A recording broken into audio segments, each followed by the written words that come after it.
Fala pessoal, bom dia. Vamos lá para mais um giro de mercado hoje, né? Sexta-feira, aquela sexta-feira que tem um indicador bem importante que é o famoso payroll, né? Então a gente tem aí o maior indicador do mercado de trabalho norte-americano, né? Do mundo, na verdade. Todo mundo está de olho no payroll, né? Então ontem nós tivemos uma reviravolta nas bolsas lá fora, o que acabou ajudando a azedar um pouco aqui o nosso Ibovão da Massa, né, que chegou a ter uma volatilidade muito grande. Petrobras chegou a dar uma puxada muito forte para cima e logo em seguida, depois Petrobras caiu. A gente já vai revisar esses dados já já, né? Vou botar ali o gráfico para vocês na tela e a gente vai entender o que que fez a movimentação, né? O que que gerou essa movimentação forte ontem no Ibovespa e o que a gente precisa olhar hoje aqui nos indicadores, que vai ser o indicador de mercado de trabalho norte-americano. Ou seja, o payroll é um indicador onde a gente vai ver ali a folha salarial, né, como é que está o custo ali da aquisição, né, a inflação sobre os salários.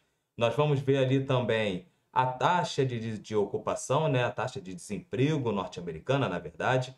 Então, o valor médio por hora trabalhada, né? Então, esses indicadores, né, um conjunto desses indicadores pode trazer para a gente uma indicação do que o Federal Reserve, que é o Banco Central norte-americano, vai tomar de decisão para a redução da taxa de juros ou não, tá? Então, todo mundo está olhando o afrouxamento monetário. É um dos direcionadores de mercado para o ano ainda. Então, nós temos aqui, recapitulando, né? A China ainda com o mercado imobiliário em crise, o que acaba afetando o minério de ferro. Afetando o minério de ferro, afeta a Vale. Ponto. Tá? Esse é uma coisa, esse é um ponto que a gente precisa continuar olhando.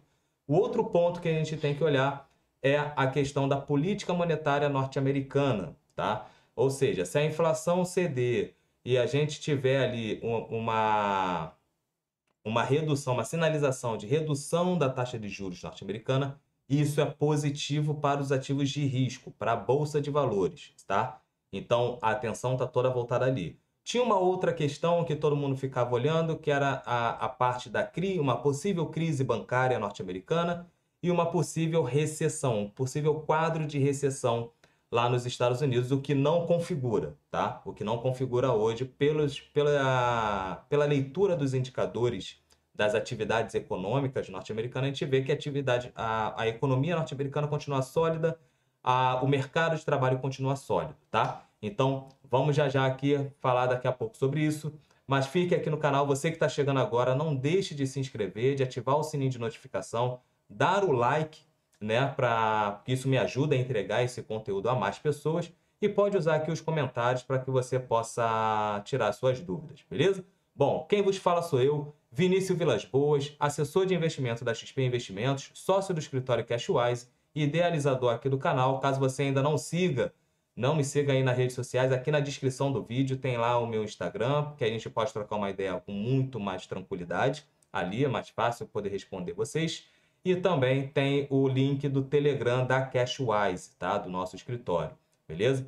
Então, vamos lá, simbora para o vídeo que a gente já falou demais, né? Então, olhando, né, o mercado, ontem nós tivemos as bolsas norte-americanas no último momento ali, né, do dia, dando essa virada, né? Então, caíram ali com mais força, né? Dow Jones chegou a recuar 530 pontos, né? Então isso é uma queda bem acentuada, vamos botar assim, e acabou pesando no humor dos investidores como um todo. Por quê?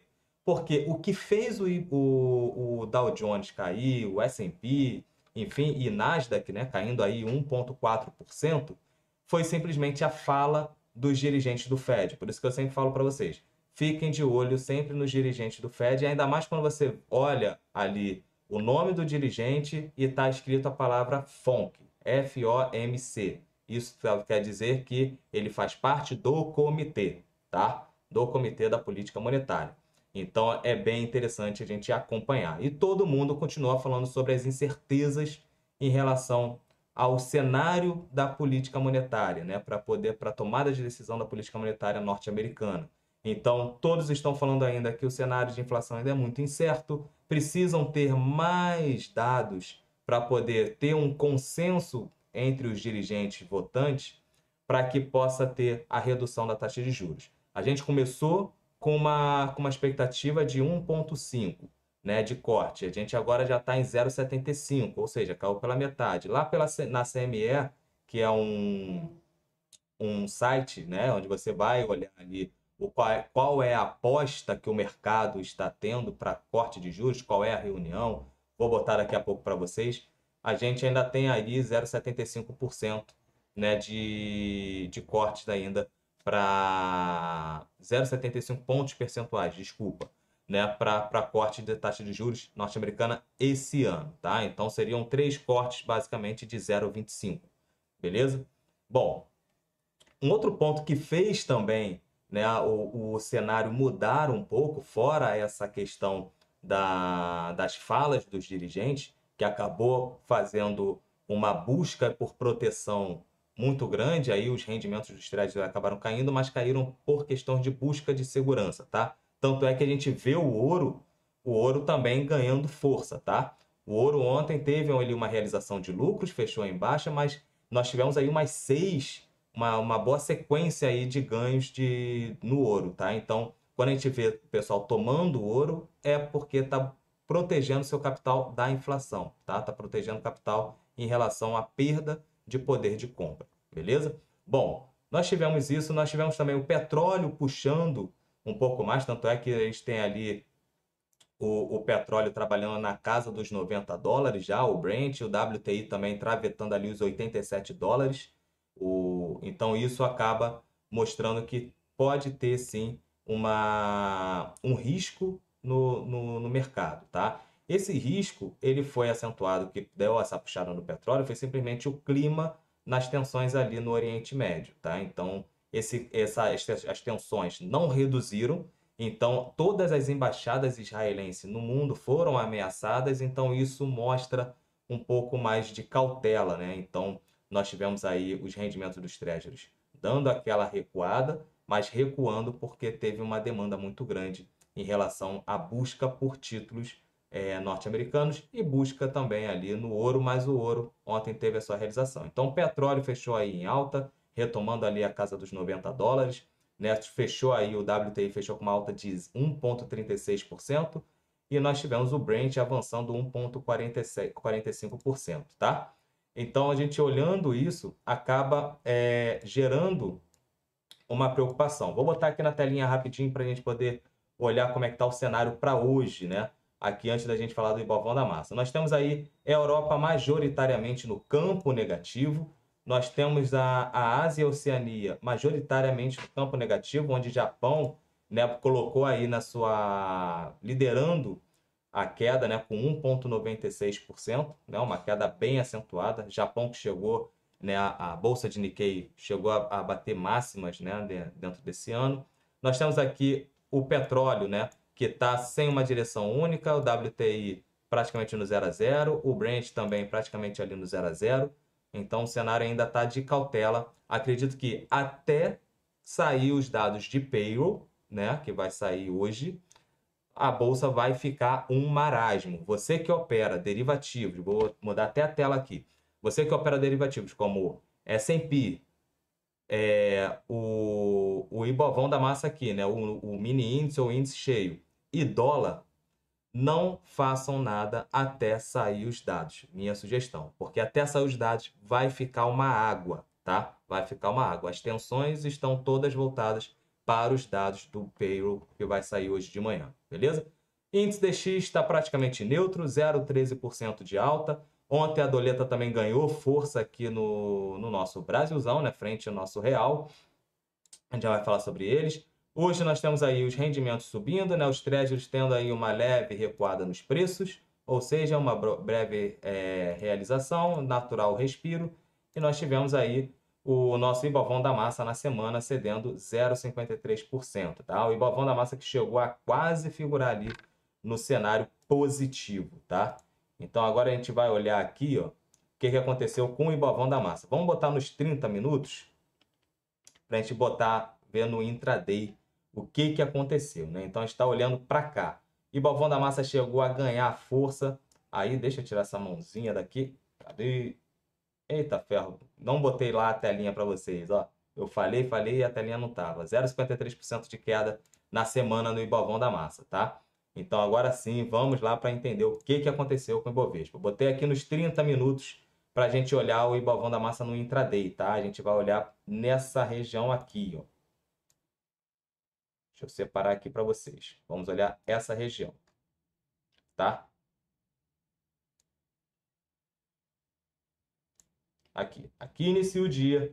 Então nós tivemos aqui o Ibovão da Massa ganhando força, chegando a travetar ali a casa dos 129 mil pontos, né, com uma alta aí de 1,84%, excelente, né? Todo mundo falou, agora vai, agora vai. Mesmo porque o que aconteceu ali? Petrobras acabou puxando bastante, né? Vamos botar a nossa querida Petro ali também e vou botar nos 30 minutos, beleza? Nossa querida Petro, que chegou a subir no início do pregão, ganhando força, depois teve uma porrada para baixo, né? E depois teve uma retomada para cima, uma volatilidade absurda, tá? Isso tudo envolvendo a questão dos dividendos extraordinários, né? Então, Haddad chegou a brigar sobre a questão dos dividendos, porque isso também ia colocar na conta do governo ali na casa de 12 bi. O governo é o maior acionista da Petrobras, então, quando paga dividendos, o governo é um dos maiores beneficiados, tá? Porque isso entra como receita. Então, a galera que fala, o mercado só quer saber de dividendos da Petrobras, não tem que pagar dividendos. Mas o governo também é beneficiado por isso, tá? Então, muita cautela, tanto é que o governo depois, o Lula mandou fazer as contas dos dividendos, né, para poder fazer falar como vai ser pago, né? Então, aí o mercado gostou da ideia, voltaram a tomar Petro, mas depois veio o anúncio de uma possível mudança no comando da Petrobras, na saída, levantando a plaquinha lá para sair Prates e entrando o Mercadante. Então isso acabou não sendo muito bem visto pelo mercado e a galera deu uma devolvida. Mas todo mundo ali ainda está de olho, né? Tanto é que bateu aqui na mínima do dia, no finalzinho daqui, nos últimos 30 minutos, a galera deu uma tomada aqui. Essa tomada provavelmente é day trade, tá? É day trade. Por quê? No final do dia, a galera tem que retomar, tem que fechar sua operação, beleza? E também tem algumas pessoas que podem ter tido aqui um interesse, mas pelo volume que se foi, provavelmente foi fechamento de operação, tá? Então, o viés de Petrobras ainda ficou ali para baixo, vou botar aqui no diário, tá? Ainda ficou aqui para baixo. Mas olhando depois daquela batida da questão dos dividendos extraordinários, se paga ou não paga, né? Nós temos aí Petrobras recuperando ponto a ponto, querendo ganhar aí novamente os R$ 39, beleza? Bom, vamos voltar aqui para o nosso Ibovão da Massa. Então, o Ibovespa chegou a subir, né? Fez essa alta com subida ali da Petrobras, teve um leve recuo quando a Petrobras também recuou, e depois, quando a Petrobras ganhou força, voltou a ganhar força. Aí o mercado lá fora azedou e a gente teve aí uma batida forte, segurando nos 30 minutos, pelo menos segurando aqui na média móvel de 200 períodos, tá? Olhando para o diário, a gente ainda continua, né? Vou tirar agora esse caixotinho daqui. Olhando para o diário, a gente ainda continua nessa lateralização aqui. 125 mil pontos, 125.500 pontos, até ali os 130 mil pontos, né? Então, essa região aqui, ó, dos 129 mil aos 130 mil, ainda fica uma região muito forte de resistência, tá? Então, para ganhar essa região, tem que ter fatores que vão jogar os nossos ativos para cima. Deixa eu trazer agora para cá, para facilitar aqui. Pronto. Eita, agora também ficou um absurdo, né? Beleza. Petrobras acabou pesando, né? O maior volume aqui financeiro. Ontem foram, se eu não me engano, deixa eu ver se eu deixei aqui. Mas a gente está falando aí de um giro financeiro de 31 bilhões de reais, tá? Então, foi até um giro financeiro bem interessante, mas muito por questões dessa volatilidade. Petrobras foi o maior volume, 6,35 bi, né? A gente está falando de 25% praticamente, 25%, ó. Isso, 25%. 20% praticamente foi Petrobras, né? Então, nós tivemos o setor financeiro com o Itaúzão da Massa cedendo 1,3%, né? E nós temos aqui o restante do setor financeiro, né, ganhando um pouco mais de força, tá? Materiais básicos ficou com volume muito baixo, até porque nós tivemos uma volatilidade, uma volatilidade muito grande em Petro, beleza? Mas isso a gente está falando de curto prazo, tá? Então, olhando para o longo prazo, a gente ainda tem uma questão, agora no curto prazo, de uma indecisão, porque a indecisão está nas incertezas do mercado norte-americano, então isso pode pressionar, fazer com que o nosso BC aqui não tenha tanto espaço assim para cortar juros se o mercado norte-americano, né, não ceder juros também, tá? Então a gente precisa ganhar essa região dos 128 mil pontos e depois ganhar a região aqui dos 130 mil pontos para fazer novas máximas, né?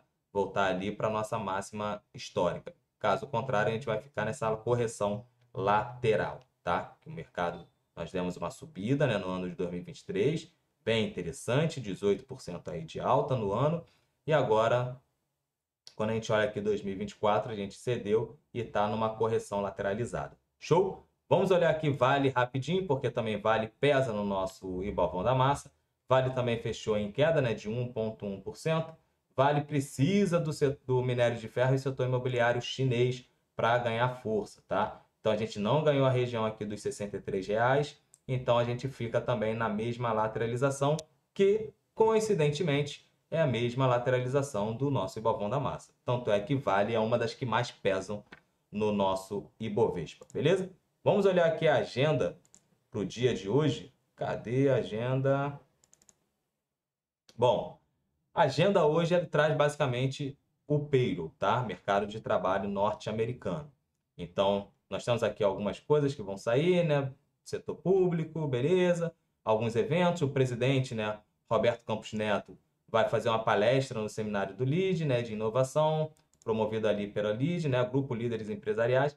Pode vir a falar sobre as incertezas globais em relação à política monetária norte-americana e ali pode dar algum indício, né? A gente sempre, quando tem um presidente de Banco Central falando em algum evento, sempre vão ter perguntas e ele vai acabar falando um pouco mais sobre as contas e as decisões, que todo mundo fica de olho se vai ter algum direcionamento para a próxima reunião, tá? Vai ter ali leilão do BC, mas quando esse leilão é falado, né, é divulgado, não muda preço, nem em dólar, nem em nada, beleza? A ministra da Fazenda, Fernanda Haddad, vai participar do evento também, né, para a América Latina, lá em São Paulo, às 5 horas da tarde, mercado já fechado, todo mundo já de olho no sabadão, tá? Então não muda nada. Depois nós temos aqui Banco Central da Índia divulgando sua política monetária. Índia, que é um grande concorrente nosso, Índia, México e tudo, mas também não tende a mudar muita coisa, beleza? Zona do euro vai ter vendas no varejo. E aqui, 9h30 da manhã, a gente já começa a ficar de olho, tá? 9h30 da manhã nós temos um presidente do Fed falando, presidente de Boston, né? Então a presidente Susan Collins vai falar, vai discursar no evento institucional sobre a questão de criptomoedas. Agora, se ela vai falar sobre política monetária ou não, é uma outra questão, tá? Mas aqui é que estão as atenções. O relatório de payroll, Departamento de Trabalho norte-americano, beleza? Então, relatório mensal de empregos, que aqui a gente está falando da folha salarial não agrícola, tá? Departamento de Trabalho aqui, a taxa de desemprego, a previsão é de 3,9%. Se esse dado vier acima, ou seja, mostrar um mercado de trabalho mais fraco, que a expectativa do mercado é de um mercado em linha, tá? Se mostrar vier um dado de desemprego mais forte, isso pode fazer com que as bolsas se animem, tá? Porque o mercado de trabalho fraco, isso pode vir a impactar no PIB. Impactando no PIB, nas atividades econômicas, isso faz com que reforça o Fed a tomar a decisão de estimular a economia, tá? Então pensem nisso. Salário médio por hora, como é que vai ficar aqui a questão do salário médio por hora? Se vai subir ou se não vai subir? Se subir salário médio por hora, qual é a leitura, Vini? Mais dinheiro no bolso da população, mais gasto, mais consumo, mais inflação, taxa de juros alta. Ponto. E o contrário é verdadeiro também, né? Quando vai menos salário médio por hora, menos renda no bolso da população, menos consumo e aí inflação para baixo, pressiona menos a inflação, tá? Depois, às 10h15, nós temos mais um presidente de Fed falando, né? O Barkin vai falar num comitê da grande Baltimore. Meio-dia, temos também Loren Logan, também vai participar de um evento, mais um presidente do Fed de Dallas. 1h15, tem mais uma presidente do Fed, Michelle Bowman, né, que é a diretora do Fed. Ela que tem um tom um pouco mais hawkish, né? Então, vamos entender o que Michelle Bowman também vai falar, 1h15 da tarde. E depois, acabou, tá? A única coisa que pode vir a fazer algum tipo de informação boa para o mercado é o crédito ao consumidor lá nos Estados Unidos. Porque quando a gente olha o mercado de crédito, a gente está vendo o que tem de dinheiro em circulação e ofertado para o mercado como um todo, e isso impacta no consumo, impactando no consumo, impacta na inflação, beleza? Então, muita atenção com o capital de vocês, fiz aqui um resumão, muita atenção, hoje é sexta-feira, você que não ganhou dinheiro com day trade de segunda até quinta, não opera hoje, tá? Para você evitar perder mais ainda.